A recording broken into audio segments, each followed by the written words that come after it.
will never apply to students who are guilty of intellectual dishonesty, such as cheating or plagiarism.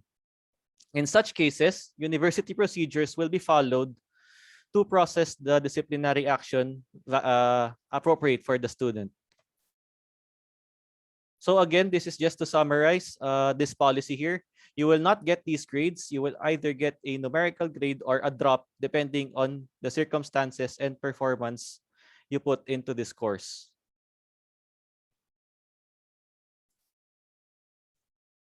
One other grade you can get is an INC or incomplete. An incomplete grade will be given if you have incomplete requirements but a passing standing if based on whatever you have already submitted. So an INC or incomplete incurred in this semester can be changed to a numerical grade within a prescription period of 1 year. If you exceed this 1 year without completing the incomplete grade, you will be required to take the course again. So just like with your drop, the INC will be annotated in your transcript with due to COVID-19 pandemic.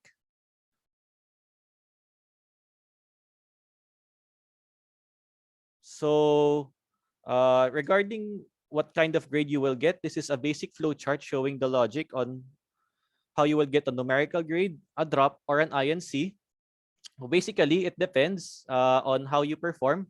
If you submitted all your requirements, and if your standing is passing or failing, you will get your numerical grade if passing. And if failing, you get the drop. If you do not submit all your requirements and you did not consult with us regarding any completion, you will get your drop. And if you did communicate with us, with your consent, we will either give you an INC or a final grade.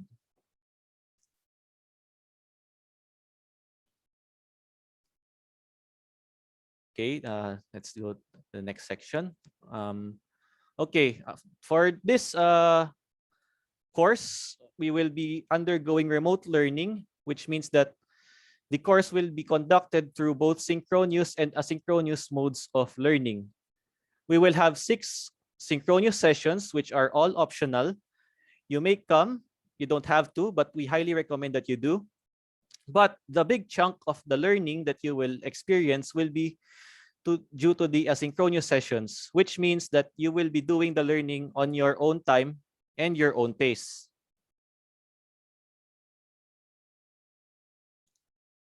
So for the asynchronous delivery, majority of the time, we will disseminate the course requirements and lecture slides and all your other resources in Uvle. So in Uvle, we will also have submission portals for your requirements, as well as this is where we will post your scores and final grades. Another portal which we can use to communicate with each other is through Discord. So in Discord, we will be posting announcements such as revisions and memos. We will also have class discussions, and we will also have dedicated channels for interactions and consultations. About the Discord channel, I will talk about it in more detail later in this presentation. So let's talk about the course pack.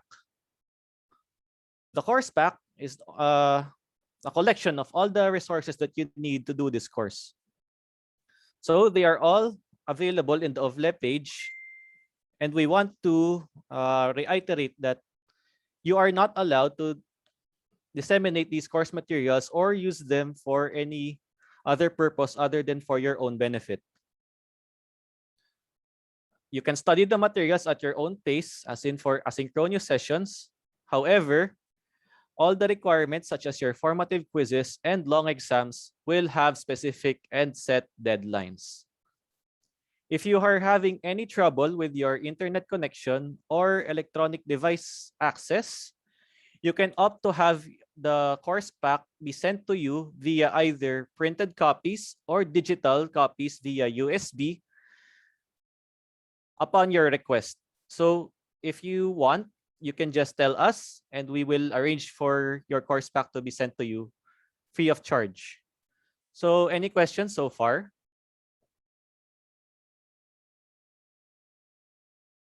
None? Okay, let's continue. So now let's talk about the formative quizzes. In total, there are 5 formative quizzes and each of them will have their own deadline.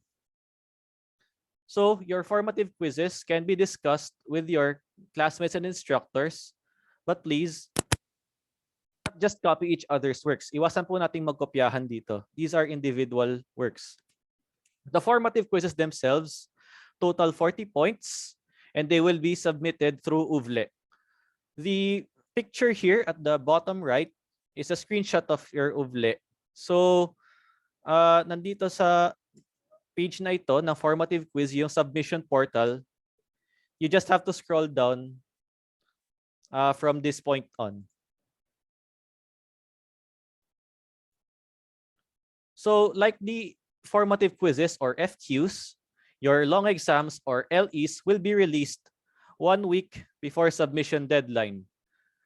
Take note here sa LE1, this is longer than 1 week because sakop ng reading break natin during the semester ang long exam 1 coverage. The long exams themselves will be consisting of multiple choice, 30 items. So, and just like with your formative quizzes, isasubmit nyo sila sa UVLE.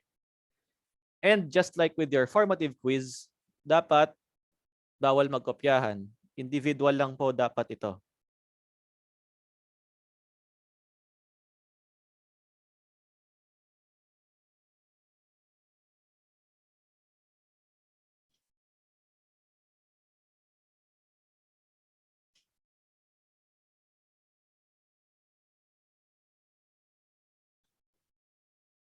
Okay, so if needed sa problem, pwedeng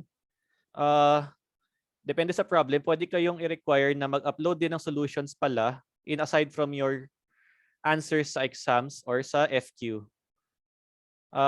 In those cases, i-input sila appropriately sa OVLE at may sariling submission portal naman yun or by appropriate section for that.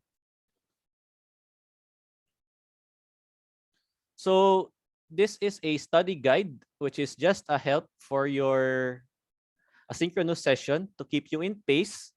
Submission is not required. Itong study guide is just another platform or option para matuto kayo during the course of Physics 71. So this is just another part of your study guide.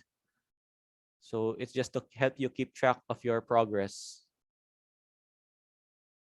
So now let's go to the Discord channel. So the Discord channel is organized into various lecture forums for the lectures that we will be conducting throughout the semester. So sa Discord channels, magpo-post kami ng isang questions per channel tapos sasagutin ninyo. Yung mga ipopost namin na questions dito, makakatulong sila para mas maintindihan nyo at mas madali niyo magagawa yung mga long exams ninyo. Pwede rin kayong mag-post dito ng questions kapag may kailangan kayong i-clarify. Pero if magpo-post kayo, please include the lecture number and slide number para madali din naming matrack kung saan kayo nawawala.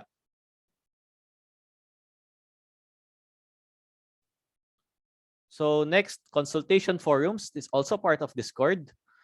These are voice chat sessions that we can conduct via either Discord or Zoom. Actually, ina-explore pa namin. So kung ano yung mas convenient para sa atin lahat. Pero yung synchronous sessions natin, maging 6 every 2 weeks. So October 6 yung next natin na synchronous session. During this time, October 6 is a Wednesday. So Wednesdays ito. So note sa synchronous sessions na you are not required to attend. Optional ito. During the semester, we will post the slides used in the synchronous sessions in the OVLE page. So ano bang nagaganap sa synchronous sessions na ito? Basically, ang synchronous session contents ay mga review lang ng important na concepts, mga relevant na equations, and we will be solving some problems that may benefit you in the coming formative quizzes or long exams. Sinet namin na Wednesdays itong mga synchronous sessions kasi usually yung mga deadline ng formative quiz ay Fridays. Para at least medyo malapit so nare-retain nyo yung kung ano man matututunan ninyo sa synchronous sessions.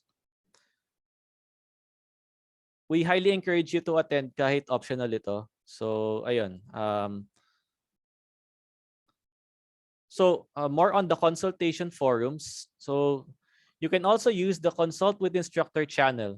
So imbis na directly kayo mag-PM sa amin dalawa ni Sir Joseph, you can instead leave a message here. You can expect replies to your messages between Tuesdays and Fridays, 7 a.m. to 4 p.m. This does not mean na hindi na posible mag-reply outside of these time frames, pero please expect na may reasonable delay kapag outside of these hours kayo mag-message. And for all the channels such as Ovle and Discord, please read all the announcements. And for this channel, you can also schedule a synchronous consultation or discussion during class hours. That's not necessarily part of the 6 that we set earlier.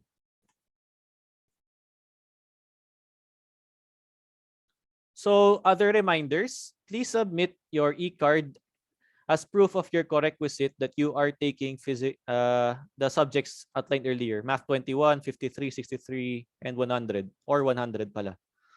So the deadline for this requirement is September 28th, and your assigned role in our Discord will be terminated if you fail to submit this e-card and your proof of requisite. Note that the channels that I discussed earlier in the Discord will be only accessible if you have a student role in Discord.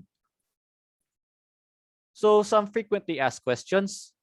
So number 1, can we consult with you on our solutions to the FQs? Yes, okay lang.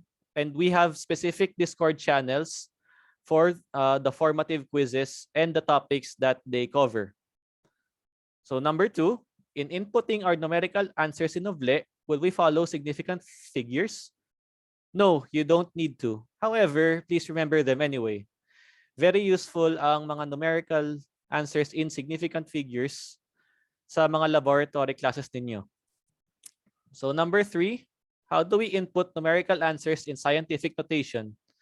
So there are 2 ways. Either you put this notation E followed by your exponent. This is just the way that some calculators express scientific notation, or you can either put in your decimal form na lang. Either of these choices will be accepted by Ovle. So number 4, which value of acceleration due to gravity, G, will be used? Unless otherwise stated, please always use and assume G is equal to 9.80 meters per second squared. And lastly, I may not be able to submit my FQ and or LE on time due to circumstances at home. Will I be given a chance to submit it at a later date? In this case, please inform us and we can arrange something to have you submit your requirements. So that concludes our orientation. So do you have any questions?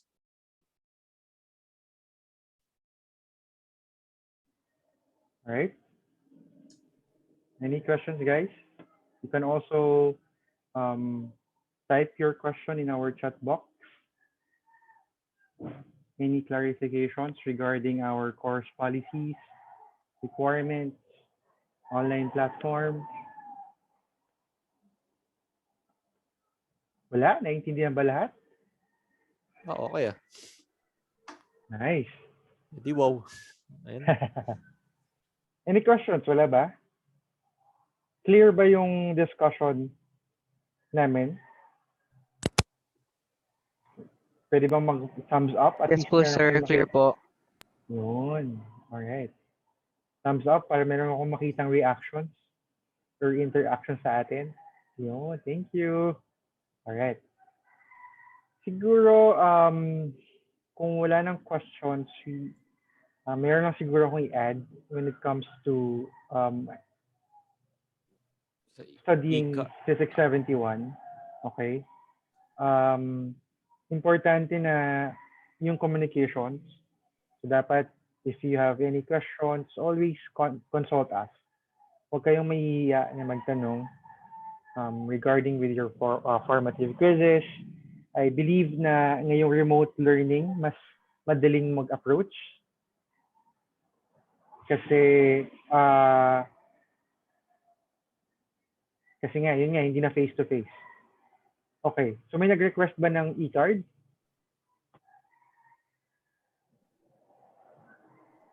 Yan. So again, reminders,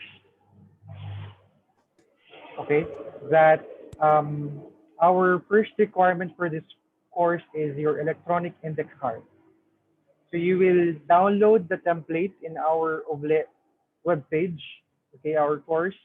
I think that's PowerPoint file, and then you can fill in your information. But before you finish your index card, you need to read your course guide. Kasi dito sa right side part ng index card, you need to affix your signature saying that you are hereby conform with the Physics 71 course guidelines. So please um, revisit our course guideline before you affix your signature in this index card. Okay? Again, the deadline is on September 28th. Please pakilagay ng ano nyo, picture nyo, kung ano man yung gusto yung picture, selfie man yan. Pero sana naman yung makita namin, clear. Huwag na yung full body, o ano yung taas lang. Gusto na makita yung mukha. Okay? Again, yung proof Sir, of course. Yes, yes.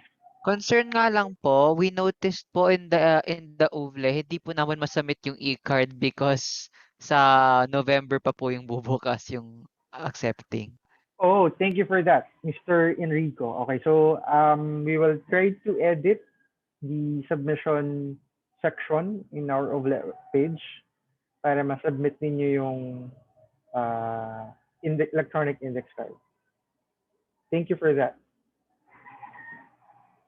Any questions? Is there any specific format for the e-card? Okay. So with regards to electronic index card, you will download it, I believe, in PowerPoint file, and then please save it as PDF. Okay, send na lang into PDF, then saka nyo i-submit. Okay, so download yung PowerPoint, fill in the information, and then submit it, save it as, or convert it into PDF file. Saka nyo i-submit doon sa, wala naman, file format, siguro yung full name nyo na lang yung ilagay nyo sa file format. Okay, so please put your full name as your file format for the electronic index card. All right. Thank you, Ray, for that question. Other questions?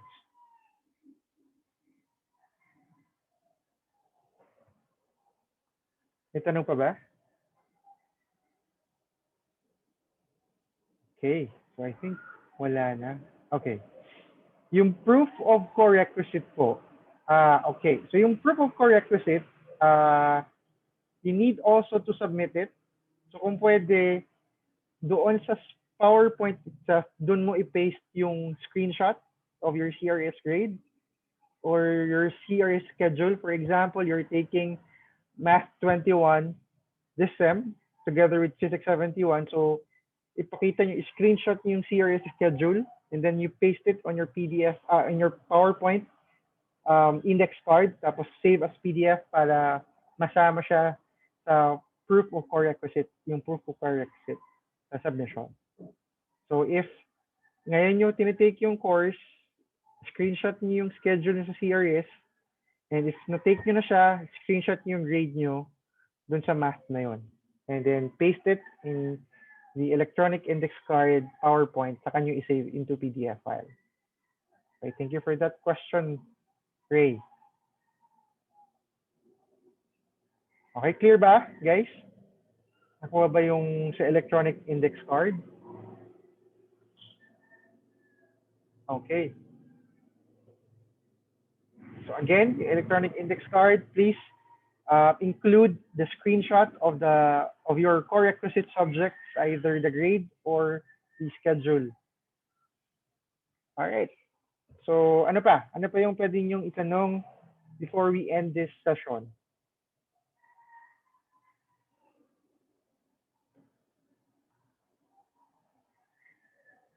Okay, wala na, I think. Siguro wala na. So kung wala na, thank you for coming to our very first virtual meet. So thank you. Thank you guys for coming. Sir Gerald, meron ka pang gustong i-add before we end this session? Yeah, okay na din naman ako. Wala Okay. na. All right. So thank you guys. Thank you for coming. So again, if you have any questions, you can email us or please join to our Discord server para pwede tayo doon mag-usap. All right. So thank you guys. Thank you for coming. Thank you for attending our first session. All right. Bye Thank you, guys. guys. Thank you and Thank you bye-bye. po. Thank you Thank you po. po, Thank you sir. po. Thank you po. Okay. Bye.